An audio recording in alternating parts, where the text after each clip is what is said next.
Hey everybody, Glecko here back with yet another video. So at the time of this recording, I recently just watched the newest episode of Fairy Tail 100 Quest. It didn't show up last week, but it showed up this week. I thought the season was over, so I was waiting on this week for confirmation, but then there was a new episode. So I wonder how many episodes this season gonna have. Hopefully this show goes all the way through. I think it will, but that's neither here nor there. I just want to talk about this episode, man. This episode was amazing. It's called Homecoming, episode 25. I was worried that we were going to be focused in Alentia a lot more than we were. And actually we weren't. Natsu and them kind of made short work of that little source magic thing, which honestly I find kind of a waste. Like, if they were smart, me personally, I would have sent the thing to Edelus so the Edelus people could have their magic. But that's, it is what it is, I guess.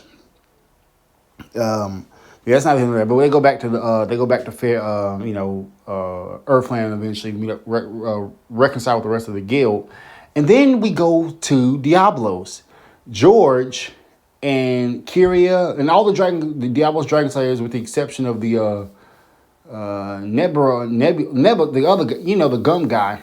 All of them are sitting there, and Selene's captured apparently. George congratulates Suzaku, and he's preparing to eat Selene. He wakes her up and he tells Selene, "Hey, go into your hideous form. It's hard for me to eat. It'll be hard for me to eat you if you're a woman, or if you in the form you are." So Selene, all she asks is, "Are you the one who killed Kuronigi?" And George goes, "Ha ha ha, yeah." Selene transforms into a dragon and instantly kills him. I was so shocked. I had heard somebody, cause like I said, I was so excited about Fairy Tail 100 Years Quest that I went on YouTube and watched videos about it, just a little bit. I didn't tease, I didn't spoil too much. I didn't get spoiled too much. But one guy was like, it's such a shame we never really saw George's power. I said, what do you mean? Well, I'll see. Now I see what you mean. The 4 beast dragon magic would have been very interesting to see that, and apparently George was stronger than Suzaku. Selene basically tells the others. Kira tries to fight, but she gets absolutely no diff by Selene. Selene then declares herself that she's going to be the new guild member. Eventually, she forces everybody to conscript and yada yada yada. And then she orders all the other the 4 other strongest dragon slayers to show up. The ones akin to Suzaku. Apparently, and this is when Suzaku gets all the praise, because Selene admits that in her human form she couldn't have beaten Suzaku. And she says she was a little serious with him. So Suzaku is definitely stronger than he's good. He probably could have taken all of the current like Natsu, Gray, Urza, Wendy, and have all of them at the same time. He most likely could have taken them, but he was real beat up and all that. But yeah, he was no match for her in her dragon form. And basically, they're finna Selene seeing his strength. Selene believes Suzaku and Diablos are the key to her getting rid of the other 2 dragon gods. She wants a world with no dragons, and she wants to live as a human.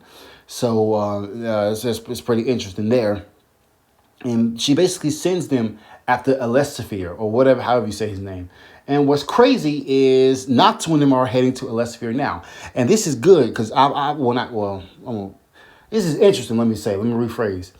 Because I had always wondered like I said, I spoiled myself a little bit. I know there's a big battle between the Diablos Guild and the Fairy Tail Guild. A much more massive one than we got during the Alderaan fight, right? I knew there was, or before the Alderaan fight, really. But I knew there was a big battle, but I just didn't get how it was getting set up. Because especially when Natsu and them left the guild to go finish the 100 Years Quest, Mary Jane was like, they're going to do a little bit of sightseeing, then they're going back to Magnolia. So I'm like, oh, snap. Well, hold on. But now we see. Now we see how the fight's going.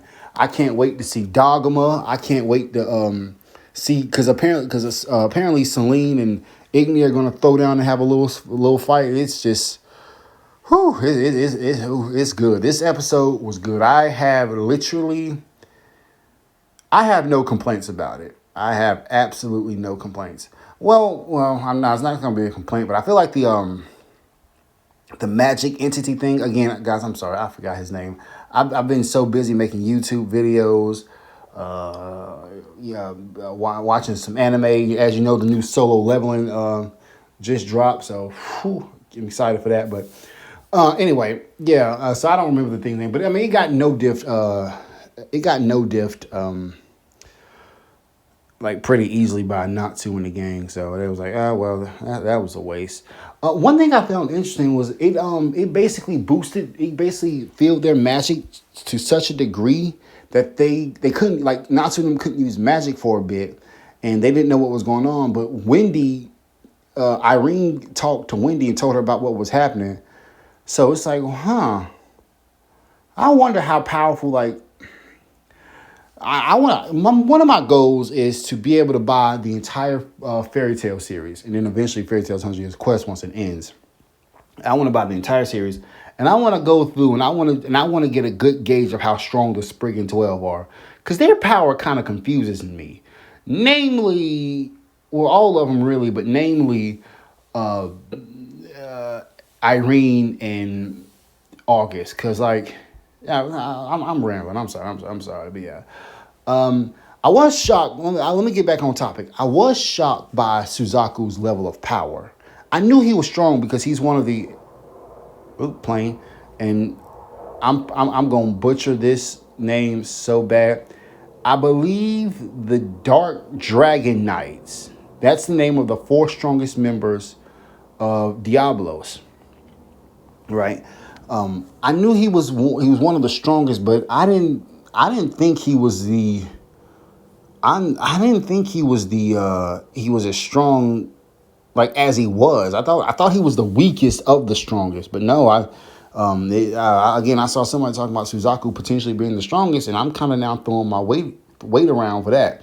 But then again, I haven't really seen what the others could do. So, and apparently they're all on the same level of power, and George, who was apparently surpassed them. And also, when I was doing the getting into the little YouTube videos and all that, it said that Selene was the leader of the Diablos guild. I thought she started Diablos and then fled and let George be the puppet, but no, I now see she came in and just so that shocked me, man. I still can't believe that. But yeah, that's pretty much it. Ain't no point in dragging this video on too much longer. I'm Glacko. Thank you guys so much for watching. Fairy Tale is amazing. See you all next time.